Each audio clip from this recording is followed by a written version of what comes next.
Wow. Wow, everybody. You know, I texted my producer, Alistair, this morning, and I was like, hey, I think I need a couple days to recalibrate. Like, I am so genuinely exhausted that I just don't think I have anything left to give on a podcast episode, and I need a few days to recalibrate. Cut to 12 minutes later, right now, I find myself in a internal monologue, and I think, I gotta go grab that microphone, because even though I am a shell of a human on the very last leg of the whirlwind, dim the lights tour, rolling into a wedding, a Sabrina Carpenter concert, a sex trafficking incident, and so many other things, radio this morning, your bitch is tired. I don't know that I've exerted this much energy ever in my entire life. And I'm kind of having the best time of my life, but I also want to lay on the train tracks. And it's just kind of this energetic pendulum swing, but we're back, baby, because I physically, even if it's just going on in my head, I can't shut the fuck up. I'm on a treadmill to nowhere. Actually, I'm on a treadmill to everywhere. So last week I was in Nashville and Atlanta. I had the greatest time. I spent a lot of time in Nashville. My best friend lives there. We travel there a lot. Andrew works a lot out there. I've got lots of people over there. Okay.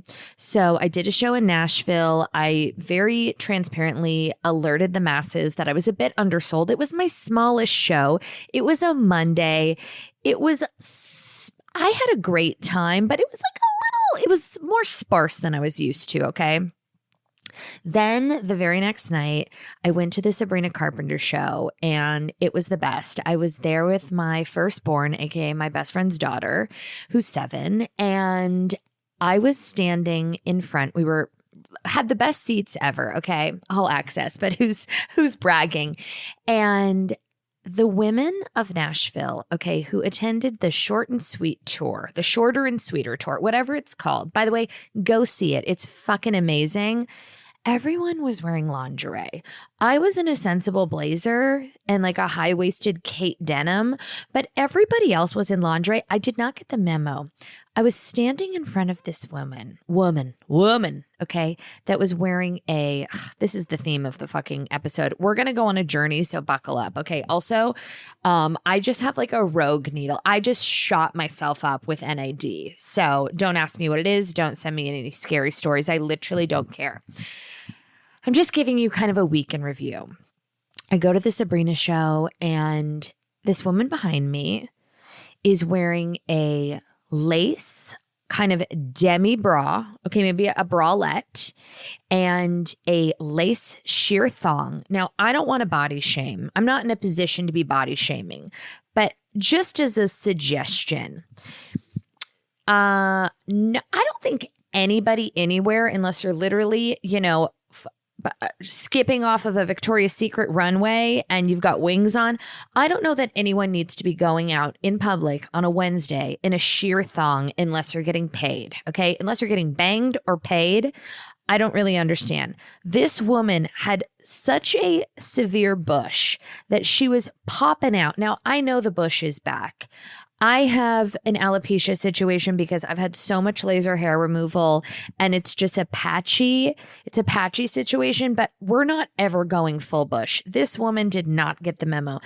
Her bush hair was commingling with my weave because I was sitting and her bush was resting on my head. And my daughter, because I really do think that I gave birth to my best friend's daughter. I mean, it's kind of crazy. So we'll just refer to her as my daughter to make things simpler and easy. And I don't want to name the puppy. She goes to a very expensive private school. We can't get her kicked out. She's like kind of looking around at all these outfits. And she's like, what is everyone wearing? And I'm like, how do we even explain this to her, that these broken souls of Nashville are wearing lingerie to a concert with their bush hanging out, tits and bush? And I was thinking, maybe we just tell her, listen, very pragmatically, these women are broken. They weren't hugged as a child. They probably never knew their dad, and thus forth are walking around labia out and just looking for validation and loose morals and even looser labias. Like, I don't even know what we say. Luckily, she's like elevated and turned a blind eye, but I'm like, the bushes, it was like a Bush concert, not a Sabrina Carpenter concert. Too much. I couldn't deal with it. I was so distracted and I couldn't even enjoy my pretzel because I knew that I was going to get some lingering pubic hair in my Wetzel's pretzels, whatever. Go to the Sabrina show, have so much fun. So I was supposed to go into Atlanta for 2 nights, but instead I flew into Atlanta the day of the show. Now, this is where things get a little bit dicey. And I've like blocked almost all of this out because I just got home from the Rosewood in Santa Barbara and we're just like, it's been such a journey. I just disassociated and fucked all the way off. It might be like, it's kind of Disneyland adjacent, the Rosewood Miramar Beach, but it is, for me, I just love it there. Do we need to work on the food? A little bit. Is it brutally expensive? Yes. Is it heaven on earth? Also, yes. 2 things can be true at the same time. They are so nice to me there. And we got the most beautiful suite. They upgraded me. And I literally almost open-mouthed the reception because I was like, you guys, I don't deserve you. It is the most pristine property. The martinis are cold. The crowd is just waspy, like it reeks of wealth. I am the tackiest bitch on the block and I love every second of it. That's not what's important. Let's get back to my sex trafficking fiasco. Jackie, maybe you should put the mic down. Nope, we're going to keep riding this bitch out. Listen.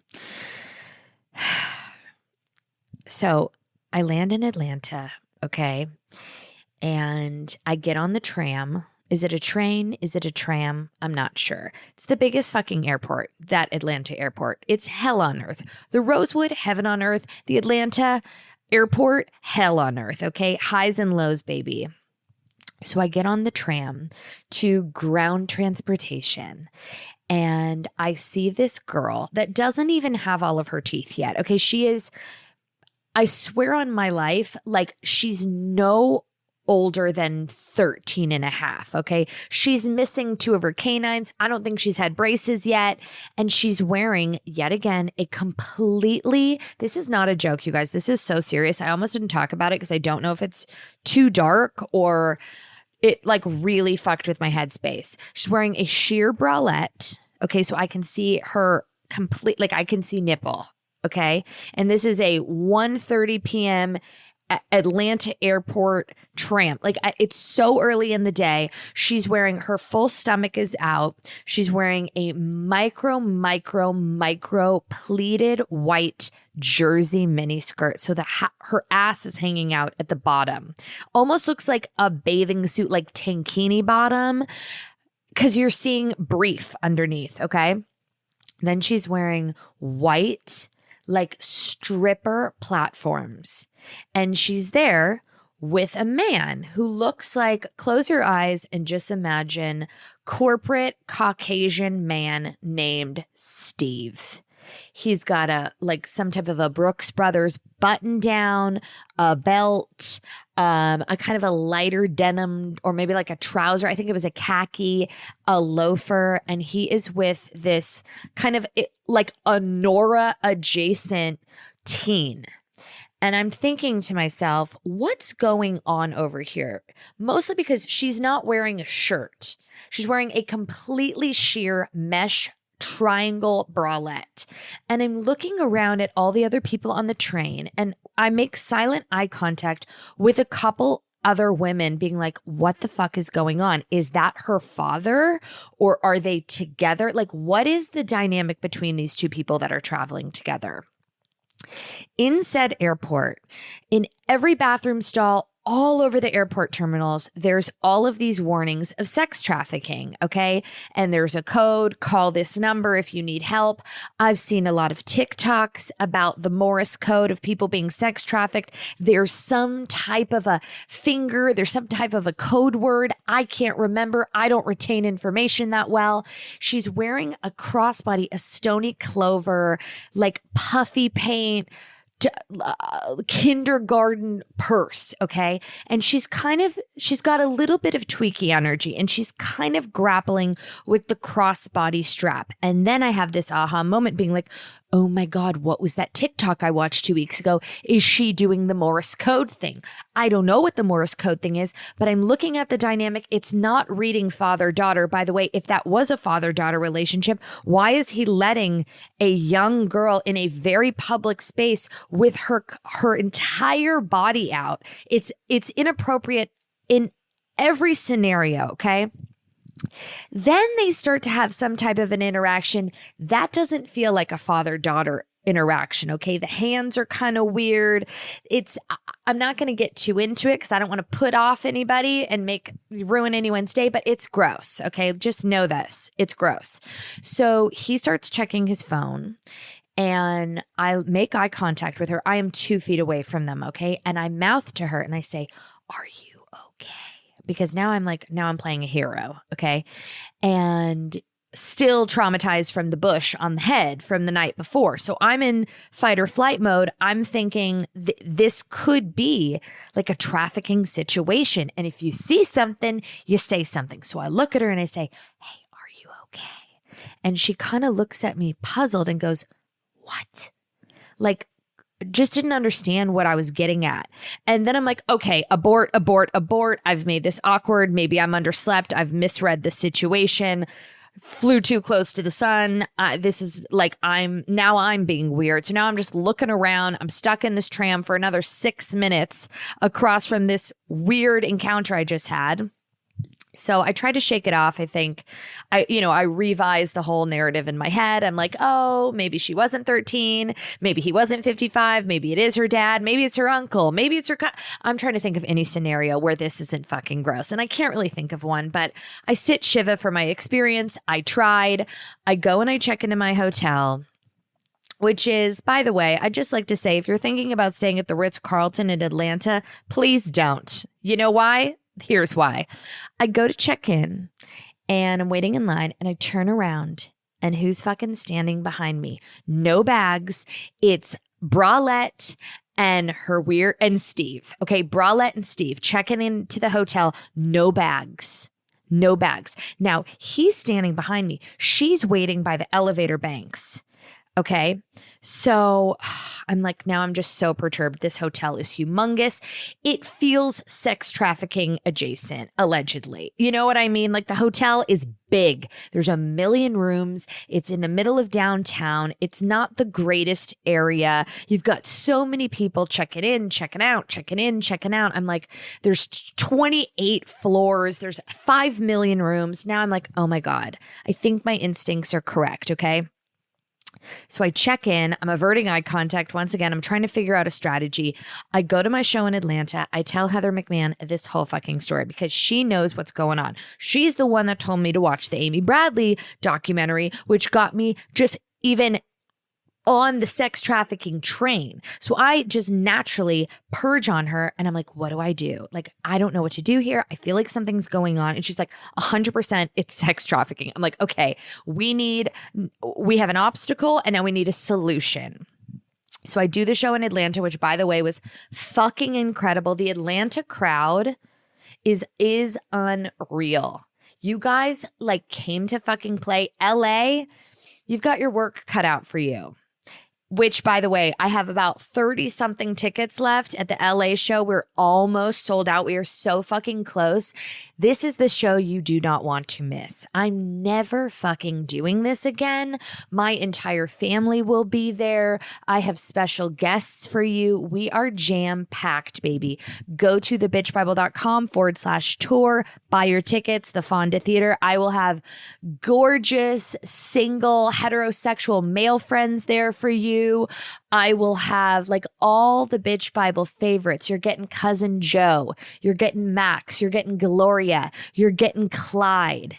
Okay, problematic Joe is in the motherfucking building and everyone's getting a mic and I'm probably going to get canceled for it. So please just come to the farewell performance. So we wrap the show in Atlanta, have the best time. I get back to my hotel. I call management and I'm like, listen, this is what Heather told me to do. She's like, you're going to sound, oh, she just texted me. Heather's ears are burning. What is this bitch saying to me? Do you think we can pull off? Do you think we can pull off a heist at the Louvre again? Because they're really not going to be thinking somebody's going to do it twice. Absolutely. Oh yeah, Heather and I are going to Paris, everybody. Oh, passport to Paris. She believed she could, and she fucking did. We're going to talk about the Louvre robbery just to lighten the mood after my sex trafficking story. Okay, long story short, I called down to reception. I was like, listen, I checked in around 3 p.m. The person right behind me, I saw them at the airport. He's with a very young girl. Something felt weird there. Please just flag it. Just flag it. If anything comes up, just know 3 p.m. I was literally like 3:07. At 3:07, check the cameras. And at checkout, check the cameras because something weird was happening. I feel good about saying something. I hope nothing's happening, but just, okay. I probably didn't need to share that. It's a little dark, but whatever. Heather and I are going to Paris in T-3 weeks, and we're going to rob the Louvre. Those Louvre robbers are so hot. I love that they like a 9:30 a.m. jewelry heist. Allegedly, the security password was Louvre, all lowercase, which is that's so Parisian. It's so like perfectly Parisian, but they caught them and they're hot. And like, I think it just speaks to kind of the state of the world that we're all romanticizing these robbers and sexualizing them because this is the world that we live in. I had a bit of a breakdown a week and a half ago. I called Max because me and Max, like, we are such soulmates that even though we have different lives, different paces, different jobs, different like family situations, all the things, for whatever reason, it's like we were like separated at birth through osmosis. Like we are always experiencing the same things at the same time in different places. And I can't really explain it. If you have like a best friend that you've just been like so connected to for so many years, I think it just kind of happens, or you're just picking up on like the energetic frequency of people that you love because you're tied to them. I don't know. It's like the universe being weird, but whatever. I'm in a much better place now because I had a gorgeous weekend in Montecito and it really will revive the soul. But about a week and a half ago, I had this breakdown. I call Max and I'm like, you know what?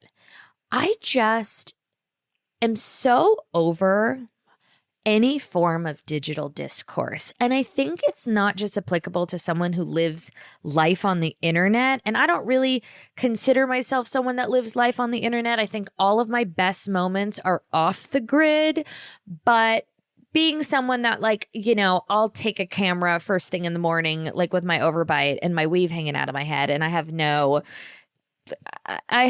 like guards with any of that. I don't have any guardrails or boundaries really. Like I'm like kind of down to play when I feel like playing.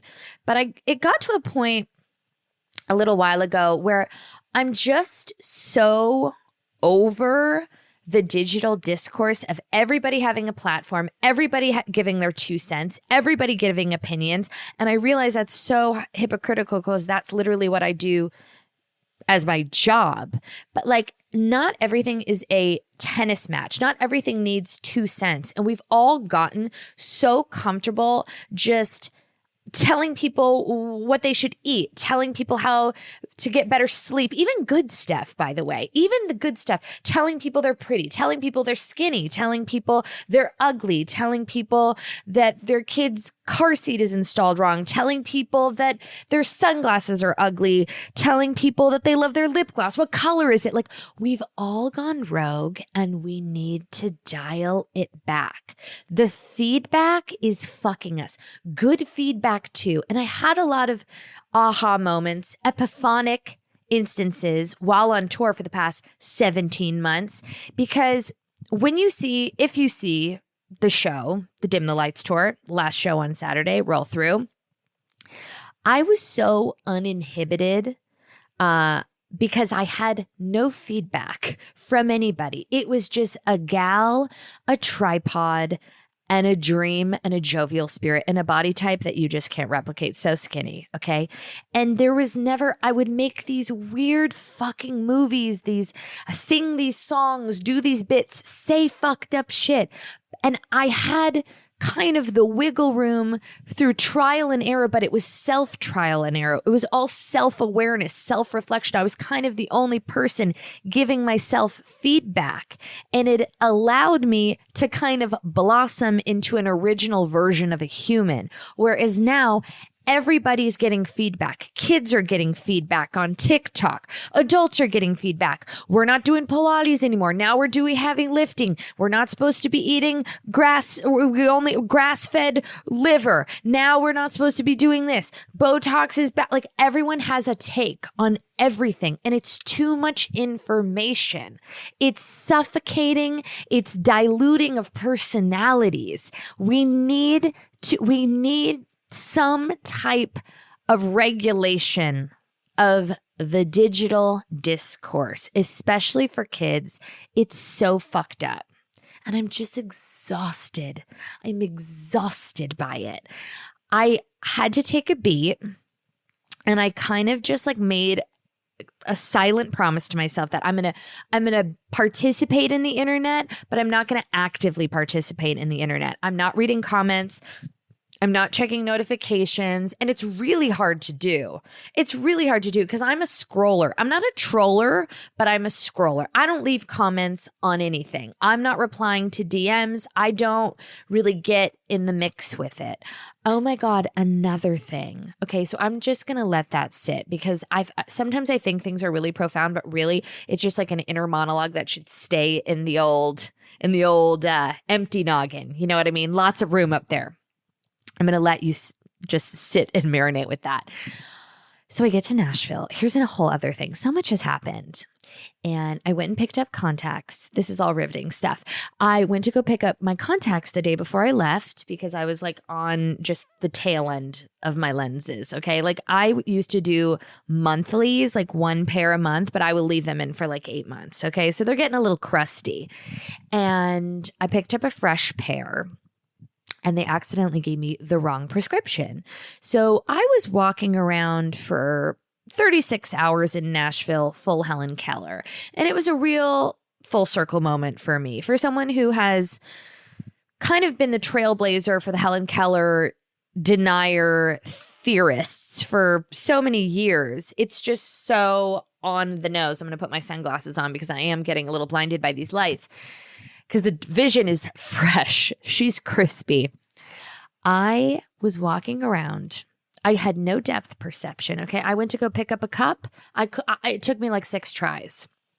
So I call Lens Crafters and I'm like, I need an eye exam ASAP because my prescription had expired last year. They wouldn't give me trial contacts. So I'm like, fuck it. I'll go in for an eye exam so I can pick up some fucking contacts so I don't walk off the stage and die in Nashville at an undersold show. I go in for the eye exam. They read my previous prescription. I give them the whole lowdown. I go for the exam. They're like, are you aware that you have been operating at like 50% of your actual prescription? Like, have you been like driving? And I was like, no. And they're like, where do you live? I'm like, Los Angeles. They're like, so you mean to tell me that you don't have a car? Because you shouldn't be driving. Like, this is so dangerous. And I had no idea.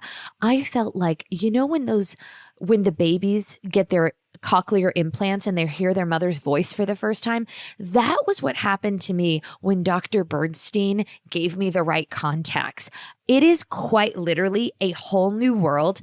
I'm not used to seeing myself in high definition, let alone the roads, the street signs, my son's beautiful arm rolls. Like, it has really changed my life.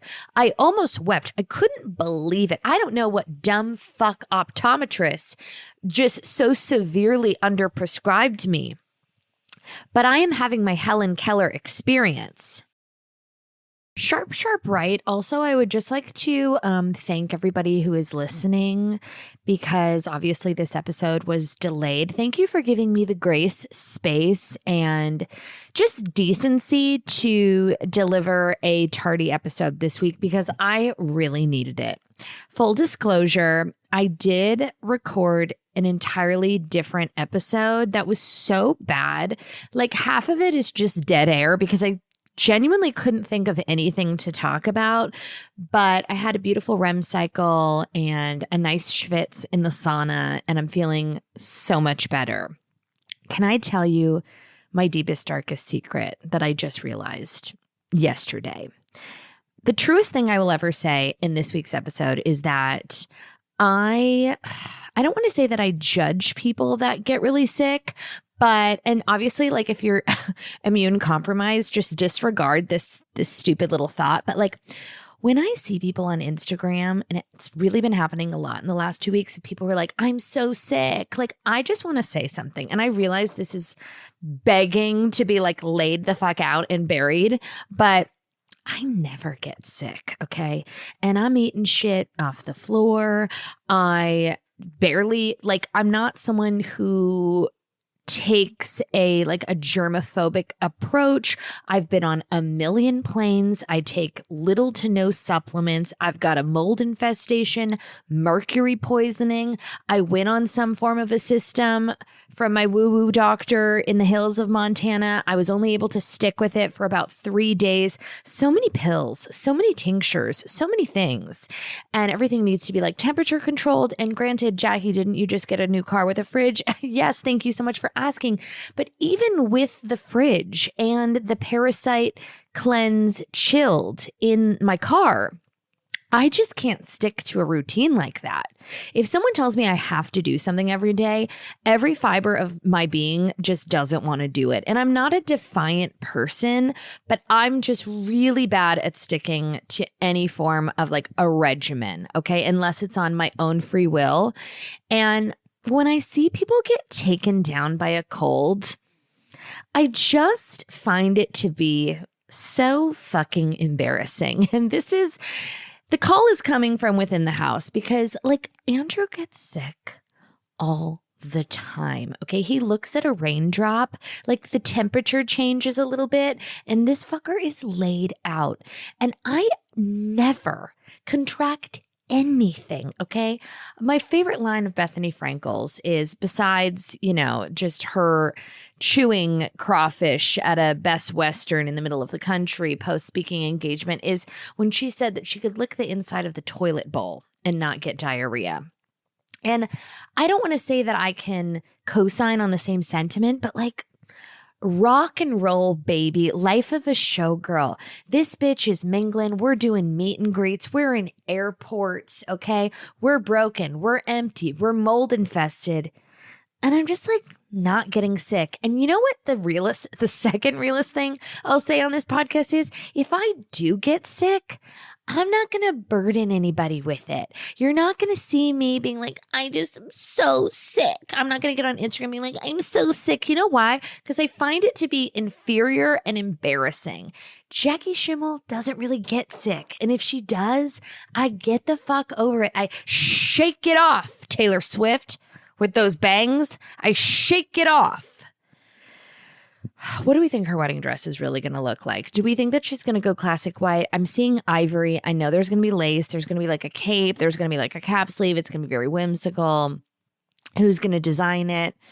I'm nervous, but that's not what's important. Oh, you know what I'm going to do on Friday? I'm so excited. So Thursday night, Andrew's leaving again. I'm not sure if I mentioned that. Andrew's leaving tonight on a red eye, and he's missing my LA show, which I'm a little bit pissed about because he hasn't actually been able to sit in the audience.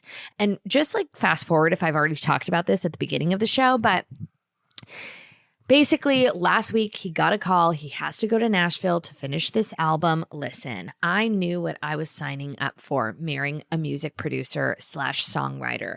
If I wanted to go to, conferences in Rialto, I would have married an insurance agent or something. Like if that's what I wanted if that's what I was signing up for, that's what I would have signed up for. I signed up for a lifetime of riding coattails for writing camps and really good concert tickets, and my husband traveling at the drop of a dime any given second, and me just having to deal with it. And it's honestly, like, I low-key don't hate it. I think it's distance makes the heart grow fonder-ish. And I'm annoyed because my LA show is my bat mitzvah, and being that Andrew couldn't come to my actual bat mitzvah, this felt like, you know, a piece of history. But like, when they get the call and it brings funds in and he'd rather stay home, what do? Do you be a little bitch about it and be like, no, honey, we've got dolphins to eradicate. We got to keep the lights on. So if the bitch has got to go, the bitch has got to go, and vice versa. Same thing. So, like, to be so simple. Somebody said to me the other day, because I was like, they're like, oh my God, Andrew's coming to the show, right? Can't wait to see him. Like, this girl I went to high school with, ran into her, and she's going to the show. And I was like, oh, actually, like, I just found out he actually has to go to Nashville. No. Oh my God. Can't he come back? Like, bitch, no, he can't come back. He's at the whim of a pop star. So when they say jump, Jackie says, how high? And are we talking single or album cut, baby? So it's annoying, but it's fine. So Andrew's leaving me for dead this evening. And Thursday night, I am doing, like, I've never done this before, which is like so low-key embarrassing, but so funny. I am doing like an appearance at a book launch, and I'm delivering a toast. It's at like the most amazing restaurant in Los Angeles. The guest list is packed. Okay. Baby got a car service. I'm bringing my sister. She's like so confused and perplexed by this whole business model, but I'm like, pick you up at 6, get ready for pasta. And I'm going to razzle. I'm going to dazzle. I'm going to go home, take my Unisom. And then Friday, the day before the LA show, I have a self-care shimmel day. And what that looks like is I will be waking up. I will be doing Pilates with my girls. Okay.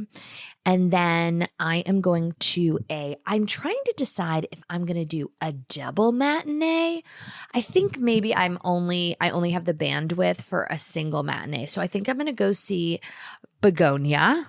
And I hope I'm not butchering that. That would be really fucked up and embarrassing. Begonia, which I'm so excited. It's listed as a comedy. I'm going to need a little more intel on what I'm getting myself into, because I'm not trying to like really fuck up my day. I don't want to be left in a dark place. And as we all know, Emma Stone, actor of our time. And if it is a drama, I'm just like trying to keep the serotonin levels up. So I need to inquire, are we having a Diet Coke and a frozen Junior Mint and a popcorn, or are we having a cigarette and a martini and a good cry? I need to know what kind of day I'm having. Then obviously I'm going to go get these extensions moved up. Then I'm going to go pick up an eggplant parm, and Clyde and I are going to have like a romantic Friday night date night. I'm throwing his ass in the crib at a supple 6 p.m. And then I am going to start a new program. I'm either going to, first I'll hit it with the classics. I'll do a Real Housewives like update, because I'm a little behind. Although Real Housewives of Salt Lake City, can I say something that I've already said 700 times? It is the best. It is the best show on television. It is a cinematic triumph. And oh my God, it's so good. Mary Cosby might be Mount Rushmore housewives for me. I find her to be, she's so likable. She's so strange. And I mean that as such a compliment, but she's so enjoyable to watch. Okay. She's not chaotic. And for someone who has kind of a dark storyline, she's all light. Can I help you? Clyde, would you like to come and sing a song on mic and earn your $40 chicken tenders from the Rosewood? Oh, for fuck's sake. Let him in. This will be a special video. Come here. Ooh, can't handle the lights? Bye-bye. Are you going to go to the park? Can you show me your boobies? Woo! Can you give me your sexy hips? Hips, hips, hips, hips, hips, hips, hips. Okay, this is great for audio. Love you. Bye. See you later, bitch. Bye, bitch. If you think that child hasn't been practicing shaking martinis for the past 72 hours, you're dead ass wrong, by the way. I'm like, more ice chips, more ice chips. Oh my God, wait. Okay, so after my Friday night eggplant parmesan romantic candlelit dinner with Clyde, I am going to start All's Fair. I started the first 15 minutes and it's just so bad. God bless Kim Kardashian. You know, she believed she could and she really didn't. And she's so perpetually in on the joke that we just can't fault her. Also, Kris Jenner just celebrated her 70th birthday. Here is the lore of Jaclyn Schimmel. Okay, Jaclyn Taylor Schimmel. I know without a doubt that Kris Jenner would fucking love me. I have a very short list of celebrities that I know would fucking love me. And close to the top of that list, here's who I'm thinking. Kris Jenner would eat me up like a froyo, okay? Adele, I know Adele would love me, okay? And if I ever saw these people out in the wild, would I say it? I'm not sure. If I was in the right environment, Lady Gaga, I know she'd love me. I know she would love me. Sarah Paulson, I know she would fucking love me, okay? It's just, I don't think this about everybody. Like in my head, Charlie XCX would love me, but in actuality, I'm not cool enough for Charlie XCX. And that's not in like a pick-me way. Like I'm going to bed at 9 p.m. I'm not indie enough for the scene. Do you know what I mean? Like, I don't like vintage clothing. I'm not like walking around with like a vintage bag. Like, I don't shop at Acne Studios unless it's like just a sensible sweater. Like, I'm not really wearing like distressed leather ever. And I'm just not that like open-minded and or artistic. I mean, like I literally get mad at people when they get colds. Like I just find it to be so fucking yikes. So I know Charlie XCX, it probably wouldn't work, but like in theory, like would I ever find myself mingling at one of those parties? Never. I don't think so. It's too late for me. I'm just like not fun like that. I'm not free spirited. And like I don't have like a youthful like presence. I have a very geriatric presence. God, there's so many others. We're gonna like workshop it and we'll touch base next week. But okay, in this week's edition, super special edition of Not All Heroes Wear Capes, I read this story and I was just like proud, honored, and also upset that I never got any type of press for the conjunctivitis Paris Fashion Week debacle of 2023. Was it 2023 or 2024? Not sure. So TikToker Madeline White Fedick, we're not sure how to pronounce that. She has over 2.1 million followers on Instagram and 5 million followers on TikTok. She sparked major controversy. I can read, guys. Hooked on phonics. Here she comes. Get me an ad read. So she was doing tried and true, get ready with me, to attend her 30th birthday party, all whilst having conjunctivitis, aka pink eye. She's coming for my brand, okay? She says, this is just my luck. This would happen to me through inflamed retinas. I'm just going to cover it up with sparkles and some sunglasses and call it a goddamn day. Now, people are pretty pissed off. Okay, she's getting blasted on the tickety talks. People writing, babe, pink eye is contagious. Grow up. Why are you going out with pink eye? You're going to give everyone at the party pink eye. As an early, God, see, this is what I'm talking about. Digital discourse. Who cares? As an early childhood, wait, hold on. What was the, okay, here we go. As an early childhood educator, hand, foot, and mouth and pink eye are code red when it comes to contagious illness. Going into a crowd like EDC with full-blown pink eye is absolutely insane. Choose better in the future, please. Should have canceled. Isn't pink eye very, very contagious? Your friends are going to be sick tomorrow! 3 exclamation marks. Grow up. Babe. Oh my God, these are the best ones. These are the best ones. Hold on. Babe. I love you forever and ever. And I will say this gently, but going out with pink eye is wild. Why go to a rave if you know you have conjunctivitis? Sincerely, a healthcare worker. This post just pissed me off. Why would you just go out with pink eye? It's so gross, selfish, and irresponsible. See, I will say this. When I had raging double pink eye in Paris and was walking around secreting all kinds of contagious fluids all over the Champs-Élysées or Avenue Montaigne or Rue Saint-Honor, Ritz at Hemingway's, wherever, Lulu, Chez André, l'Avenue Hotel Coast. I warned everyone. I remember trying on no less than 12 pairs of Celine sunglasses at the flagship store on Rue Cambon. And as a courtesy, I said, if you are looking to contract conjunctivitis, please do not try on any of the sunglasses, particularly anything in a tortoise or a gold or with a mixed metal hardware in the Celine store. Don't go to Bottega Veneta on Avenue Montaigne because I was applying eye drops while I bought my Bottega Andiamo medium in sage green and grappling with a bunch of different bags, the hop bags, the Jody bags, the Lugage. So at least I was letting people know where I was spreading my droplets, but it does give me a real gay old chuckle. Going out with conjunctivitis is a wild choice. Don't touch anyone or anything, please. Oh, this is why I don't trust people. Sounds like a bigger issue to me, but we'll move forward. This is my first time hearing in my life you're expected to stay home with conjunctivitis. In UK, we wash hands, don't touch eyes, and continue on as normal. This is why I fuck with the UK so hard, okay? Unbelievable. Where I come from in England, this is viewed as more minor than the common cold. See, those Brits, they're so rough and tumble. They're so durable. So now she has to issue like an apology and there's all these Reddit threads. And I'm just like, me and Max were talking about this yesterday. The world could literally be on fire, and like it kind of is. And Max and I, our whole life philosophy is, okay.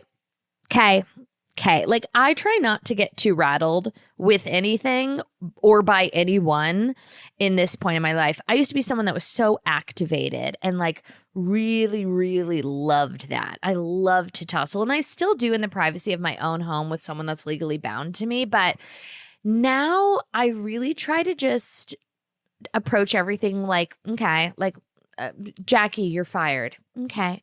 Jackie, your house is flooded. Okay. Like I try not to like, what am I going to do at the end of the day? What are we going to do? What is Madeline Fadike going to do? It's her 30th birthday. Deposits were down. Put some goggles on and keep it fucking moving, baby. I stand with you and I support you. How great is it that we live in a world where we get to see a Hilary Duff music venture reboot? Okay, she dropped her song last week. It's called Mature. You're so mature for your age, babe. You look just like one of my friends, but younger.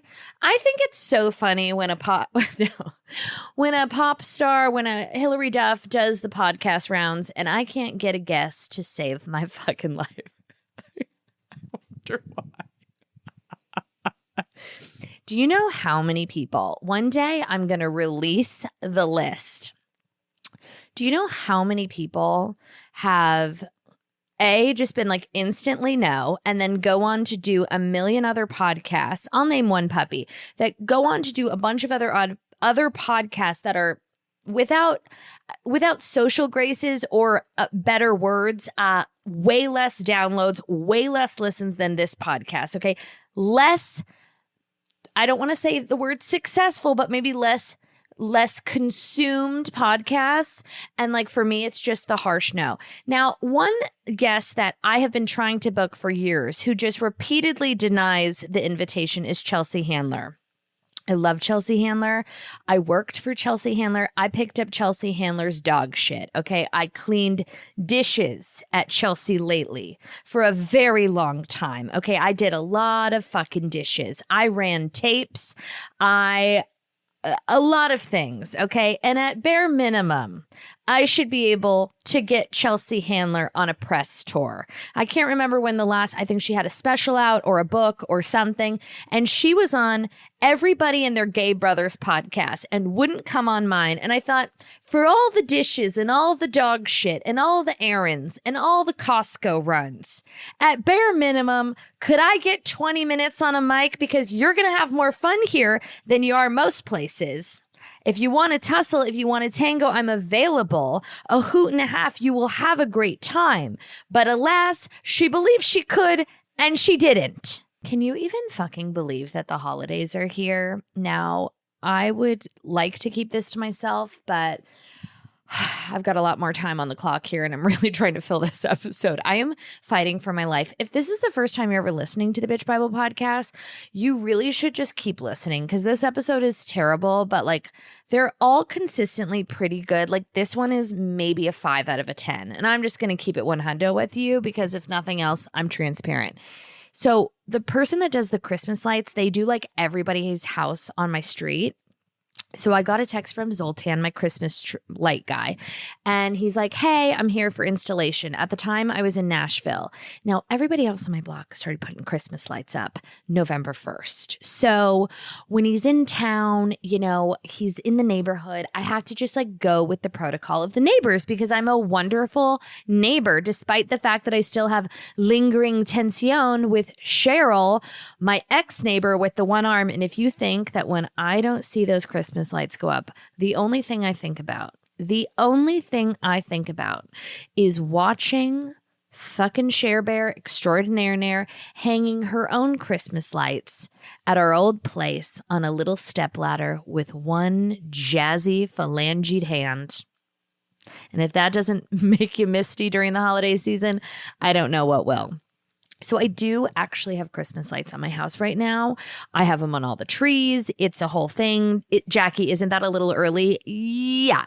But everybody else is doing it, so I'm fucking leaning in. And the fact that like, oh my God, like when do we put the Christmas tree out? Is it now or is it later? Like Clyde is very enamored with Christmas trees. I can already feel my mother poltergeisting me from the other side because like she had converted, and by converted, I mean like half converted to Judaism, and then she took it very seriously, and she was like, now Christmas trees. And now I have like 18 of them in my house. I'm putting one in Clyde's fucking bedroom, and I'm going for like mixed metals and Bottega Green this year. Or I'm going for like, I think I'm just doing mixed metals, which is kind of what I always do. Also, hot tip. I have to make sure I order them before I announce this on the podcast. But what I do is I'll go on Amazon and I buy like chandelier crystals, like replacement crystals. And that's what I decorate my main tree with, because it's not Sheena Shea Z Gallery. I know when I say it out loud, that's kind of what it's sounding like. But in actuality, it's just like a glimmery trickle and sparkly, but not like a sequin, not like a disco ball. You know, I don't live in an apartment in Los Feliz. Like I'm not putting disco balls on the Christmas tree. Like I don't go to Urban Outfitters. So that just doesn't make sense to me. So I'm going for just like, I was either going to go like mixed metal, crystally, but not Sheena Shea crystally, like Provence. I'm going to do that tree, but then I'm also going to do like an old school Home Alone tree, like a colorful tree. And then I'm going to do a tree in Clyde. That will be like the playroom tree. And then I'm going to do a tree in Clyde's room with like all of his favorite things, which is like just basically food. And balls and trains. God, it's so real with boys because I'm one of two sisters. Like something happens, they turn 2, and then it's like, or even before then, cars, trucks, like he's airplanes. Like he is so obsessed with the garbage truck. Like we have to wait on the side of the road so that he can see the garbage truck. Every time he sees a fire truck, a train, wow, wow, wow. And he just wants to crash them. And Oh, he's so fucking cute. I literally can't stand him. When I see him sleeping, the amount of like self-control it takes for me not to go fucking body slam him in that lucite crib. Like I want to fucking body slam him. I do. I can't help it. When I see him walking and he's like kind of low to the ground and starting to get a little more pear-shaped, I want to fucking kick him in the back of the head. I do. What was I gonna say? Oh my God, what was I gonna say? What was I gonna say? Oh, okay, we're back. So, like, honestly, for Clyde's, I'm like counting this as kind of his first like real holiday season because he was one last year and it just wasn't registering. Now he like kind of knows about Santa Claus, kind of knows about like what the Christmas tree is, like is aware that there's lights, like understands that it's like a holiday. And if he's good, he's going to get lots of presents. Okay. And by lots of presents, I mean like I'm literally going to get him a sponge and wrap it up with an ornate bow. Like I'm not getting him like a kid's G-Wagon and a fucking, jungle gym. Like we're going bare bones and I'll tell you why. I'm an experience forward mother. And I mean, if you would have told me that I'd be saying this on a microphone 5 years ago, I would have bet my entire life that that was a lie. I am going to Disneyland right before the new year. And we are going with our best friends and all of the kinder, my nieces and nephews. We are staying at the Disneyland Hotel. If I told you how expensive this fucking Disneyland Hotel is, I said, excuse me. It is an entry level. It looks like a fucking airport Sheraton, okay? Like a nice, or no, like a not nice airport Sheraton, like a Phoenix Sheraton airport, like I can't even believe it. And I don't know if it's just because it's the holidays or it's always that expensive. One night at this fucking hotel, okay, and this is gross, but I just have to share because information is power, is over $2,000. It's $2,200 for one night at this fucking hotel. Okay. And the guide, because I said to Andrew, I said, no offense, but like, I'm happy to take him antiquing. I don't need to do the Disneyland thing, but if we're going to do the Disneyland thing, we're all committed to doing the Disneyland thing. Okay. We're getting the motherfucking guide. Okay. Because I'm not waiting in line with Al-Qaeda. We're not doing that. Like I am not setting us up for failure. So if we're going to do it, we're going to do it once, right? And this is his fucking Christmas gift, okay? And don't get used to it, bitch. Don't get used to it, bitch. You know what I used to do during the holidays around this time? My parents would take me to the Hyatt Grand Champions in Palm Desert, and we'd all share a fucking room, and they would upgrade to the club level. We would go as a family with my cousins, my aunts, my uncles. They would get the club level for one room out of, the 4 rooms or however many rooms all the families had collectively. They would upgrade one room for maybe $75 an hour that does like a snack hour. They do like a little happy hour, some like 2 hot appetizers in a cheese plate and a little continental breakfast spread on the top floor. And we would hit that shit so hard. My parents are like, you are exclusively eating at that club level, okay? And you're sleeping on the pull-out couch in the bedroom with us. So that was like, and that was heaven, by the way. So I don't want Clyde to get too fucking used to these experiences because my biggest fear in life is that he won't get excited about things later in life. Like when I go to a beautiful hotel or a new place, or I get to go do something fucking cool, a concert, anything. Me and Andrew both were raised we traveled, but it wasn't like, we never really went out of the country. I went to Mexico on a cruise once with my parents.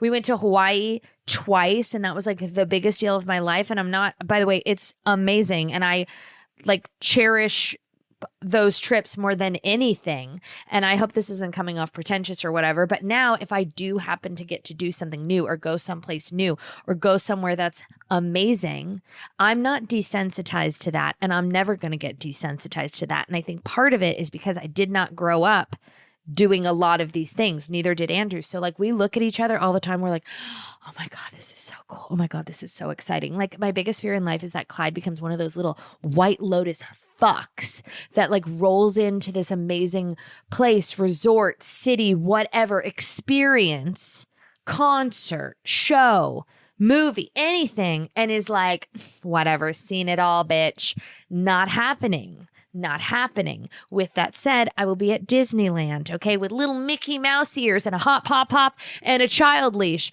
probably with a little Ziploc bag of vodka that I'm going to shove in my under tit and spike some frozen lemonade or whatever I'm drinking at the time, because I'm nervous, but excited. It is a small world after all. I'm going to jump off the boat, and it's a small world after all. Cultural appropriation, do better. And I hope that boat fucking runs me over. Okay. Runs me the fuck over. Anyways, thank you so much for listening to this podcast. Give us 5 stars on iTunes, even though she doesn't deserve it this week. And please, please, please, please go to thebitchbible.com/tour and come see the Dim the Lights tour farewell performance this Saturday in Los Angeles. I'll have you home by 9. It's my bat mitzvah and you're invited. Have a great week, everybody. Super sorry. Lo siento.